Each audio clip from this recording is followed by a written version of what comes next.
కళ్ళల్లో మైకంతో మోహం కమ్మేసి చలిగా గిలిగా తొలిగా త్వరగా అటుగా ఇటుగా మరి నువ్వే నాకు ముద్దిస్తావని తడివేదాలు ముద్దిస్తావని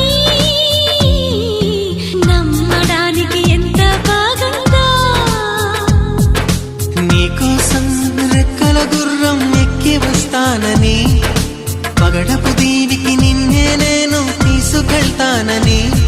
ఇక ఏ నాటికి అక్కడే మనము ఉంటామని నమ్మడానికి